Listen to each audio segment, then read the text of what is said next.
I'm going to do a series of videos that talks about restoring an axe from beginning to end. I've done quite a few. You saw in my last video how many axes I have. I've got a bunch. I've got even more heads waiting to be fixed up. But I thought I'd take this chance, since my last video was so popular, to do a little series of videos and do some instruction. Let me thank everybody who gave me positive feedback on the last video. That was really a one-off for me.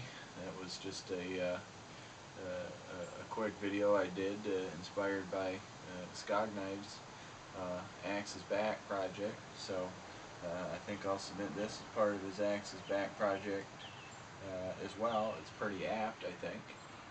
We're going to show in this series of videos how to bring an axe back. So I got a couple of heads recently.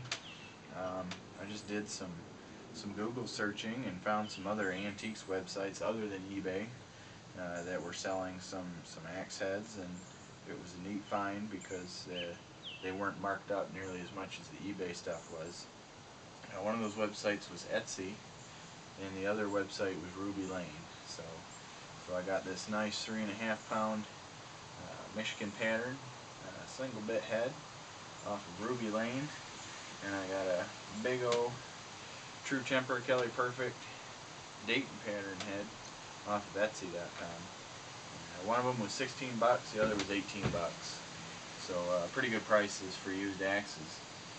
And I thought these would be a good pair to work on for this project for a couple of reasons. One, they're in real good shape, despite what they look like right now, and I'll show you why in a minute, why I consider them to be in good shape.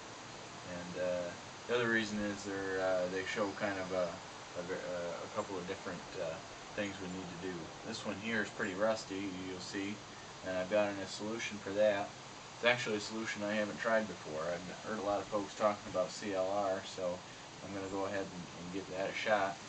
And then the other issues on these is just that they need to be sharpened and hung and all that. So we'll get to all those things hopefully before the series video is over.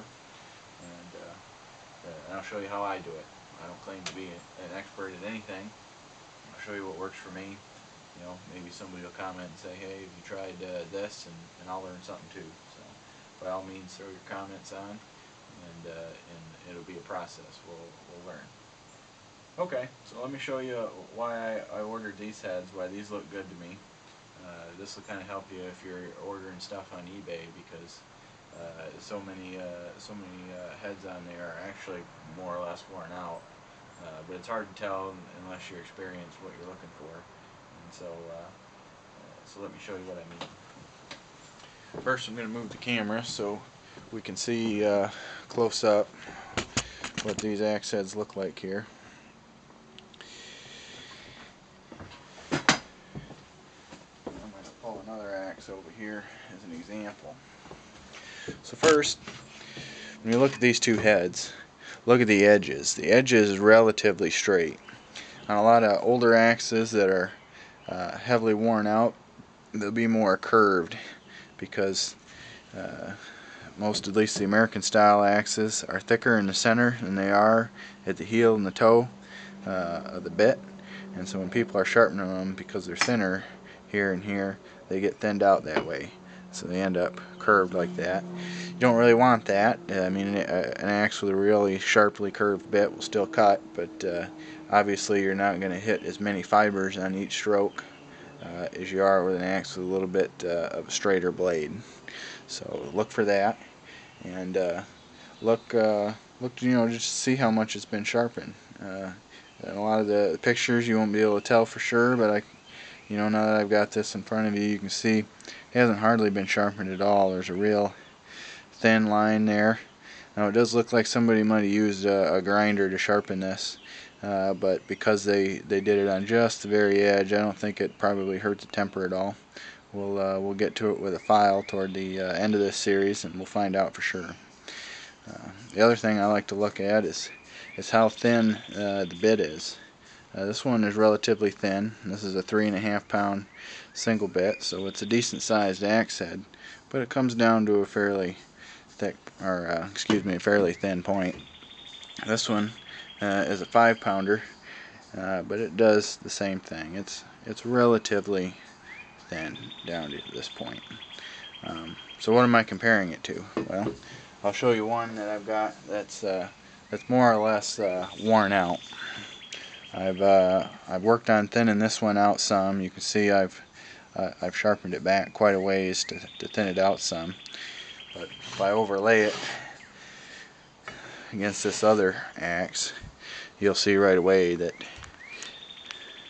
what I'm talking about. Try to zoom in a little bit on it. So this is what I mean when it's been over sharpened, or at least it's been sharpened quite a few times. So it's sharpened back further on the heel and the toe with the bit, and so the blade's no longer straight. And if you look at this head on, probably have to zoom out a bit in order to be able to see it. This one's quite a bit thicker toward the edge. I will try to illustrate that with a side-by-side. So hopefully it's clear in the video what I'm referring to when I say that the bit is relatively thin on these other heads I've got here. So you want a thin bit, you want a relatively straight bit, and hopefully somebody hasn't sharpened too much, so it's got plenty of life left in it. A few of the other things you want to look at is the state of the eye. You know, hopefully you can get pictures of both the top and the bottom of the eye. And a lot of axes, if the pole's been beat on a whole lot, they flare out, and those are hard to hang properly because the eye will be too wide. It'll be too wide if it's flared out. And of course, if the pole's been beat on, you can look at the pole and see that it's, you know, dinged up. It'll be mushroomed. A little bit of mushrooming is okay. I filed off some mushrooming on some heads, and they cleaned up real good. But if I see much mushrooming anymore, I just don't bother with it. It's there's too much of a chance that other parts of the axe might be damaged. You know, if people were beating on it, and the eyes probably flared out and everything else. So I leave those be. What are some other pitfalls? Well, in terms of pitfalls, we could talk about pitting. This really doesn't have a whole lot of pitting on it. Pitting isn't going to affect the performance of the axe a whole lot, but it makes it pretty hard to polish up if you're interested in that.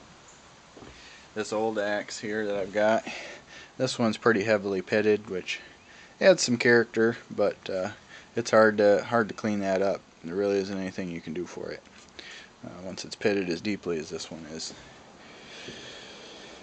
If it's got a handle on it, you know, old handles, I really don't trust them. Some people have good luck restoring old handles, but I won't go too far when it comes to using an old axe handle, because I don't really trust them.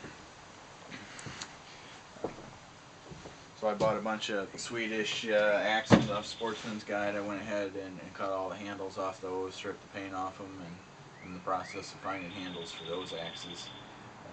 I don't know how old the handles were that were on them, but you could tell they were real dried out. They had shrunk to the point where they weren't, you know, they were quite loose. You would almost pull them loose from the head. So if it was that old, I'd say get rid of it.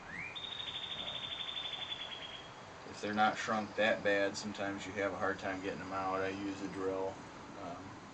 Just cut off the old handle, and I just drill in through the top of the head. I try to drill down the center, drill out the original wedge, and once you get most of that wedge out, they usually come loose pretty good. So I'm going to read the instructions on these CLR bottles and see what they say. Maybe it'll be 10 minutes, maybe it'll be overnight. I don't know how long I'll soak these, but I bought some Ziploc containers, just the cheap ones at the grocery store, to soak these in, and we'll see how they turn out. I've seen some pretty good ones on the internet where folks got them cleaned up with you know, a rust remover or something, and they almost look like they were polished. In the past, I've used these. I might not have one handy here. My tool box. if I could do. They're abrasive sponges. They conform well to the shape of an axe, and so they're good for sanding on irregular shapes like these. But it's a lot of elbow grease to get all the rust off them. So we'll give it a shot, and in my next video I'll show you how it turns out. Thanks for watching.